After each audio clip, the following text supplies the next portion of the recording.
This right here is an entire master set of Scarlet and Violet 151. This is actually my master set that I put together of Scarlet and Violet 151. I'm going to give this away to one of my subscribers just for being amazing, because you guys are amazing. If you want to win this, all you have to do is make sure you're subscribed to the channel. Go back and watch the video I posted a couple days ago on Scarlet and Violet pull rates, so last Friday, a couple days ago.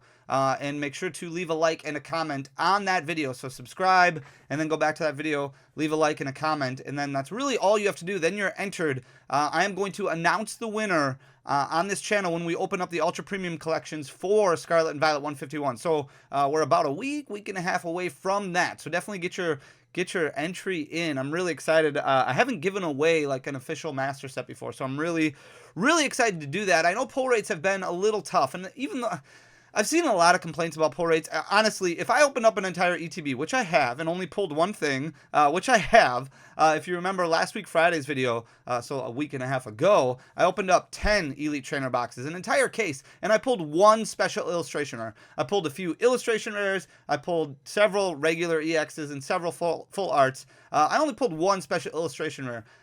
It was unfortunate that I only pulled one, but honestly, while pull rates aren't the best, they're nowhere near what we're used to with Crown Zenith and some other specialty sets, because there's just not as many ultra rares in this set. The set is still amazing. The set is still wonderful. It's still a lot of fun to open. And while it's not fun to pull nothing, some of the artworks on some of these cards are super amazing, like just absolutely beautiful. The commons, the uncommons, like a lot of the storytelling that's going on in a lot of this artwork is just fantastic. So while it's not fun to open up an ETB and only get maybe a hollow energy and a regular art EX, definitely pay attention to the other cards that are in the set too, because there's some really cool cards. And I know we spend a lot of time talking about value, but if you're opening up product hoping to get your value out of it, it's very difficult to do, especially when a new set releases. So this set came out on Friday a couple days ago, and prices are already starting to go down, and we're not going to spend a ton of time on just the price points and how far they have dropped. We'll worry about that next week, but we are going to look at the fun cost that's associated with opening up Scarlet and Violet 151, because I think that's a really important thing to look at. Scarlet and Violet 151, a little difficult to find in stores. I did see some photos of long lines and things like that, people looking around, and maybe there's a poster collection left over, or maybe a binder collection left over, but a little difficult to find some of the more popular products like the booster bundle, like the Elite Trainer box. There is going to be another wave of product that comes out in a couple weeks. We don't know anything about reprints or restocks or additional waves of the first round of products that came out. I'll try and get more information on that, but as of right now, we haven't heard any additional information about that. Now, big box retailers, it's also very important to understand that they're under a whole different distribution regimen, so they're going to be getting stuff directly from TPCI. They're going to be getting stuff directly from Bellevue, Washington, that's going to be shipped to the marketing companies that's going to stock those stores, so they might have quite a bit left over that they're going to continue to put out on shelves and things like that at your local big box store. So definitely keep looking. Don't FOMO or anything like that. It is a lot of fun to open, but don't overspend. And I think that's the key point when we talk about fun costs. So when you're opening up a product, especially a new set, it can be a ton of fun to open, and you're watching content creators, you're watching people rip through, and you're like, oh, I want to pull a demigod pack, or I want to pull that Charizard EX. And the likelihood of it happening is actually pretty low. We cracked over 1,000 packs to pull our first demigod pack. We pulled one special illustration Charizard in our first 800 packs. It's unlikely that it's going to happen if you go to the store and you buy a poster collection, because you're only getting 3 booster packs. Now, while it would be awesome if it did happen, and it is possible to happen, it's just not that likely. What you should be doing is going in, buying the products, understanding, okay, this is what I'm spending. I'm spending $15 on a poster collection, or I'm spending $50 on a poster collection. There's going to be a fun cost associated with that entertainment. And that's really what I try to look at, how I try to look at things. It's no different than going to a movie or maybe going mini golfing. You have this block of fun time that you dedicate to trying to open up a product, and while you look at it, enjoy looking at it, enjoy reading the attacks, things like that, instead of just rushing through and getting to the hit line, you can try and make it as enjoyable as possible, filling out a master set and things like that. And that's really what I try and get across. And you shouldn't open up a product expecting to pull something that's going to be worth double the MSRP price of what you paid for that product. And I think that's really important to look at. So I'm going to stop rambling and flip you guys around so you can see exactly what I'm talking about. So this goes over the pull rate data that we compiled all together, and then we have prices associated with each pull. And there's a lot of data here, so there's a lot that I'm going to try to kind of explain, and I don't want to go over your head or anything like that. So once we wrap everything up at the end, just stay tuned for the end. I guarantee you it'll make a lot more sense. But what we did is we basically looked at TCG Player right now as far as prices go for the lowest near mint available. We didn't take market price because prices are going to continue to fall throughout the weekend and then early next week, and then you might have some cards that start rebounding a little bit. Alakazam EX has already started rebounding quite a bit, and then there's other cards as well, but that's why we looked at the lowest near mint copy, so you can see, okay, well, if I go out today and I buy an Elite Trainer box of Scarlet and Violet 151, what should I expect as far as average value goes on my purchase? What should I be looking at as far as what the actual fund cost is of this item? And regular art EXs for the most part aren't doing too bad. You have a lot of bulk EXs out of the gate, like Venusaur, like Arbok, like Ninetales, like Wigglytuff, and then Golem, Kangaskhan, and Jinx. Those are all basically bulk EXs selling for approximately $2 a piece. But then you do have a few EX cards that are selling for a little bit more than bulk, like that Charizard EX selling for $6. The Blastoise EX is selling for $6. The Alakazam EX selling for $5 right now. Same thing with the Zapdos EX. Zapdos does have a little bit of playability associated with it, possibly. Same thing with Alakazam. Mew, by far the most playable card in the set. Mew does have a lot of competitive connotations associated with it right away, selling for $17 right out of the gate. So this is doing even better than what the Pidgeot did from Obsidian Flames. This one's actually doing extremely well. $17 for that one. And then what we did is we added up the entire pull. So we multiplied the quantity of pulls times the value of pulls and then divided that by the quantity of pulls. So that way we could get an accurate average of how much these regular art EXs are selling for based off of our pull rate data. So we put prices associated with each one, then basically found the average of that rarity, the price point of that rarity. So it's going to be a little off because you might only pull a Venusaur EX and a Golem EX from your Elite Trainer box, or you might pull a Mew EX or 2 Mew EXs, and that's going to skew the data. That's why this is just an average, so you have a good understanding of what things look like. If we look at the ultra rares, these are just basically the full arts over here, so not a whole lot that really stands out. There's a few that are decently expensive, but for the most part, not too bad as far as pricing goes. The cheapest one is the Kangaskhan EX. The Kangaskhan EX right now only selling for about $3, but you have $9 for the Venusaur, $23 for the Charizard, which is really good. Blastoise EX selling for $13. Arbok EX is at $5. The Ninetales EX, $6. Wigglytuff and Alakazam, both at $7. Then you have the Golem at $5. The Jinx at $4, so relatively cheap for the Jinx. Zapdos EX selling for $9. The Mew EX, not too much more than what the regular art is selling for. That one's selling for $20 currently. The Bills Transfer is currently selling for $8. Daisy's Help, a little surprised at Daisy's Help being the cheapest of them all. That one's selling for $5. Then you've got Erica's Invitation. This is just the regular full art, not the special illustration rare, selling for $25. And Giovanni's Charisma selling for $6. If we go down and look at the illustration rares, for the most part, single digits really across the board, aside from about a handful of them. So Bulbasaur currently selling for $7, Ivysaur is at $11, Charmander is at $17. That's the second most expensive out of all of the illustration rares. Then you've got Charmeleon at $12, Squirtle at $12, and Wartortle at $12. Caterpie a little bit cheaper, only at $6 right now. Pikachu, the most expensive of all the illustration rares, currently selling for $18. Nidoking is at $7, Psyduck at $7. $9 for the Poliwhirl, $6 for the Machoke, $5 for the Tangela, $6 for the Mr. Mime, $5 for the Ammonite, and then $16 for the Dragonair. The Dragonair actually doing extremely well right now. If we look at the special illustration rares quickly, these ones quite a bit more expensive. Venusaur EX currently selling for $36, and it makes sense that they're more expensive because they are more difficult to pull. Special illustration rares do not appear as much as what we're used to, especially in sets like Obsidian Flames, Scarlet and Violet Base, and Paldea Evolved. Charizard EX, the only card that's over $100 currently, and it might fall below $100 by the time this video goes out. $101 for Charizard EX. Blastoise EX is at $36. Alakazam EX is at $36. Yesterday morning, Alakazam EX was selling for $21, so it did jump up a little bit as the weekend went on. $49 for the Zapdos EX.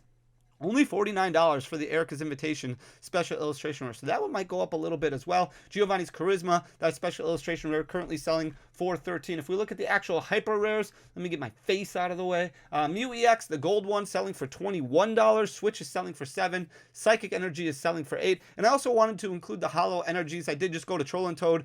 They're selling cards, Hollow Energies, for about $2.50 to $3, depending on the variant of Hollow Energy. These weren't listed on TCG Player yet at the time where I pulled this data. So these are selling for, I just put $2 as a bulk idea, a bulk understanding. There's other cards in the set that do have a little bit of value, like Grabber, for example, selling for about $1 currently. That probably will go down as more and more appear, as more and more stuff gets opened. But we're going to go with $2 for Hollow Energy, and we're going to include that in our fund cost. So how does this all break down? So here's the pull rate data that we went over on Friday. So this is what you're used to. You're getting about one hit out of every 3 booster packs, roughly. So packs per hit is 3. So every 36 packs is what we basically broke this down to. So how much value is there going to be in 36 packs? It broke down well because that's 4 ETBs. It's 36 packs. You could buy 36 loose boosters. You won't be able to find those in stores, but 36 loose boosters, or you could buy maybe 6 booster bundles. 6 booster bundles would break down to 36 packs. So we went off of 36 packs of data, a booster box worth of packs, meaning you're going to be getting roughly 12 hits per booster box, which is really average with what we've seen so far in the Scarlet and Violet generation. So pull rate's not really necessarily different than what we're used to in Scarlet and Violet, but definitely different from what we're used to in those specialty sets. Packs per double rare, so the regular art EXs, you're getting 1 out of every 7 packs, or about 5.28 per booster box. So about 5 per 36 Scarlet and Violet 151 packs. Your average value on those double rares is $4.36. So if you open up 36 packs of Scarlet and Violet 151, you're going to be getting roughly $23 and a penny worth of value out of those 36 packs. When it comes to ultra rares, the full arts, you're looking at about 1 out of every 17 packs, 1 out of every 17.27. That means for a booster box, 36 packs, you're getting just over 2 full arts per booster box worth of packs. The average value on those ultra rares, those full arts, is $8.89. That breaks down to about an average of $18.54 per booster box. When it comes to illustration rares, you get 1 out of every 13.22 packs. So that's the Bulbasaur, the Squirtle, the Charmander. You're getting roughly 2.72 per booster box, very close to what we're used to expecting when it comes to illustration rares. You typically get about 3, so a little bit lower than that. Your average value for illustration rares is $10.14, meaning on average you're going to be getting about $27.62 worth of value out of your 36 packs of Scarlet and Violet 151. Special illustration rares take about 33 packs to open, so this is different. This is a lot worse than what we're used to, because normally you're going to get about 1.5 out of a booster box worth of pulls. This is only 1.09. Now there's not that many special illustration rares in the set, so that definitely hurts things, but your average value of special illustration right now kind of skewed by that Charizard EX, $38.82. That means on average from your booster box, you're going to be getting approximately $42.12 worth of value from the special illustration rare. And then your hyper rare, those gold cards, it's 1 out of every 48.34 packs. So only about 0.74 in your booster box, your 36 packs. The average value is $11.37. That means on average, you're going to be pulling $8.47 worth of hyper rares out of your 36 pack sample size of Scarlet and Violet 151. And then you have Hollow Energies as well, 1 out of every 4 packs. That means you'll get 9 about out of 36 booster packs. Average value, we just put $2 on that. That means per box or per 36 booster packs of Scarlet and Violet 151, you're going to be getting about $18 worth of value. So how does this break down? Your average value per 36 packs, you're looking at about $137.75. So if you average all this together, or add all this together, you're getting $137.75 worth of value for every 36 packs of Scarlet and Violet 151 that you open. Your cost of 4 ETBs, assuming you just buy them at MSRP, so if you go to Target and you spend $49.99, or you go to GameStop and spend $49.99, this is why it's important to stick to that MSRP or lower cost. You're looking at about $200 worth of cost. Now your fund costs, so you take that $200 price point and you subtract the average value of $137.75. That means it's costing you, you're losing about $62.25 worth of value every time you open up those 4 ETBs. So your fund cost is about $62.25. So if you're a family of 4, you go to GameStop, you buy 4 ETBs, 1 for each of you, you're basically breaking it down to an average of what, $12 per person as far as fun cost goes. Not really too different than going to see a movie or something like that. It'd probably take you a lot less time to open up the ETB than going to a movie, but roughly $62.25 worth of fun cost for that. If you're buying just loose packs, it's a little bit higher. It's a little bit worse. Loose packs on TCG Player right now selling for close to that $6 mark. I think at this time the lowest one was listed at $5.95. So that's how you get that $214.20 worth of cost there. So if you subtract that $137.75 from that, your fund cost is about $76.45. Here's the kicker right here, though. The booster bundles, definitely still the best price point. If you can find booster bundles, you're paying basically $4.50 per booster pack. Your fund cost goes way down. So you're spending $162 on the product, $162 on 36 packs worth of Scarlet and Violet 151. You subtract that $137.75, which is your average pull value, and your fund cost is only $24.25. So do you think you can have $24.25 worth of fun opening up 6 booster bundles? Probably. Buying 36 loose packs, can you have $76.45 worth of fun? That's a little bit rougher. Now this will continue to change as the set ages, because for a while cards will go down in price, especially in a couple weeks when we have additional releases come out. There's going to be more products being cracked. It's constantly a race to the bottom on TCG Player. That's going to impact the price points. However, it might not impact the price points as far as cost goes.